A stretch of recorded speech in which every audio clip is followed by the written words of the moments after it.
Private property over here at some point, long gone. So I don't know if it's related to that private property or to the coal mining. Some of the fence posts that you were asking about. Okay.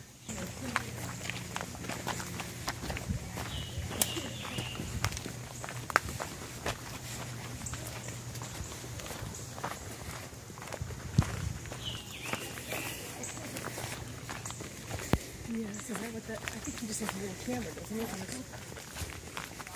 Doing an 17-day trip, and then on an alternate year, next year I'll be taking students to the Southwest. We'll do Bryce and Zion and Grand Canyon and Carlsbad, and it's all a science class, 4-credit science class, but it's a great, experiential learning is the best way to learn. So you're out there in it and doing the hiking and stuff. All right, so rocks. We got some rocks here. So I want you to take a look around, kind of covered up with, mainly in the 1920s. They brought a lot of Welsh immigrants over, and the Welsh immigrants had a lot of mining experience.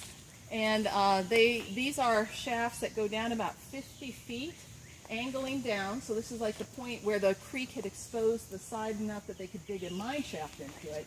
They would go in and it would angle down about 50 feet or so, and then it went for about a mile. And it's the coal in this area dates back to the Pennsylvanian period. Geologically, that's before dinosaurs, and it's about 345 million years ago. And imagine it high enough for a man to walk into, kind of crouched over, and then going down 50 feet, and then at an angle, and then out flat for that area. And you'll see the iron girders, steel girders, I don't know what they are, but the concrete here, all of this. I would just like wear the crack and staircase that I had, and I would when we went down the river, I would do my butt and slide down. People would stop and look at it. Stand up on it. Gee, stand up on it. And the joke is never follow me, because I always find the hardest place to go. I think I just did. Sediment at the surface, like sand, mud, gravel. And all sediment is deposited by water, wind. It just settles to the ground, and then it gets buried again, buried again. So sedimentary rocks form layers. And unless they've been uplifted and tilted and such, the layers are typically horizontal. And that's certainly the case here. So now, well below us is that coal that the mine was going after. We've got a bunch of just dirt here, that shale, like that real thin shale I was showing you before. And then you might notice that there's an outcrop right here below the tree, a thicker unit.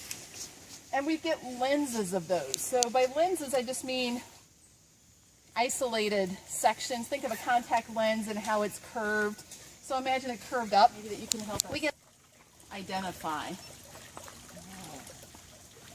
Some people have them in hanging baskets. Ferns? Ferns, yeah. Different types, different colors. Different types, different colors. And what else do you notice about them besides their colors and their breaking off when you look at them? If you were to sketch this, and you have to distinguish between rocks, I think you see it, you just don't know that you're looking at it. So some of them seem very, remember how layered the shale was that we saw? Shale is made out of clay minerals, which are teeny, teeny, teeny, tiny, microscopic minerals that are flat as a pancake. And what they do is then they settle to the bottom of the water. They overlap each other like shingles on a roof. Now, why do we put shingles on our roof? Keep the water out. They keep the water out. So ferns cannot grow in the shale because they act as a barrier to water, and the roots can't get any water out of the shale. But the sandstone is porous, and so water can come in and out, and that's why you only find the shale or the ferns pretty much where the sandstone is. Again, you can't see it. We'll probably look at it down below. There's a cleft where water used to flow down. And when the water would flow down, this was a natural waterfall. But lately, in the last year or so, no water's come down from there. So we think there's also a trailer park up there. We think some people have diverted water from where it used to come. So we don't really have the waterfall here anymore, but we do still have it over there. And sometimes this used to be enough water coming down that we would have ice falls. Explore a little bit. I'll just give a little more background and people information. What was I going to say? I think this is a good spot to no graffiti, right? That's right. Our goal by making this public and getting a parking lot where people can come in on their own is the more people we have in here, the less of the graffiti we hope that we'll have. Because now, you know, those folks think of it as their own little place. They can do what they want to with it. But if we have this open and people can come anytime, whatever, there's a lot of protections from the company. They weren't likely to come up here and hear them or see the fires or whatever because it's so far back. So there's the history here is that there was probably some of the early mining that was going on.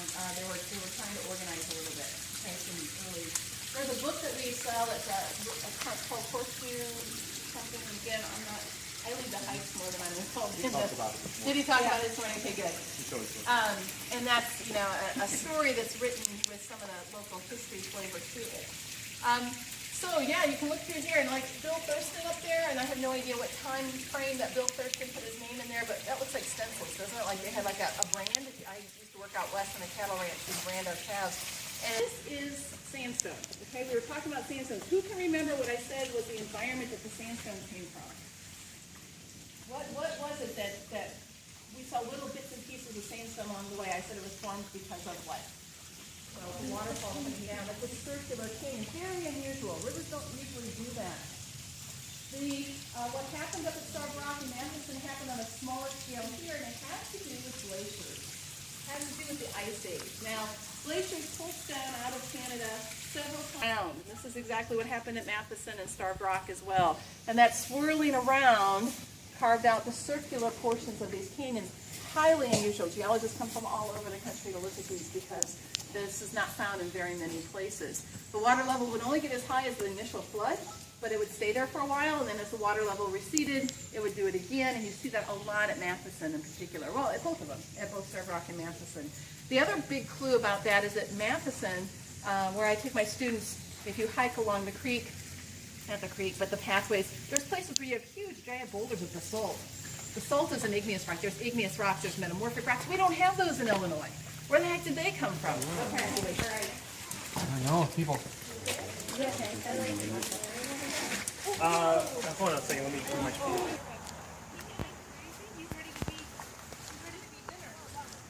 That is very cool. That is cool.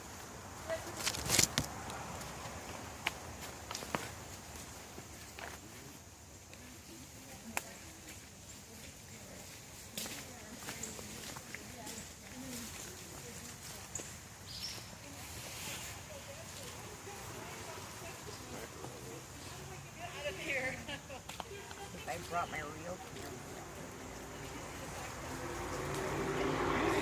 Time.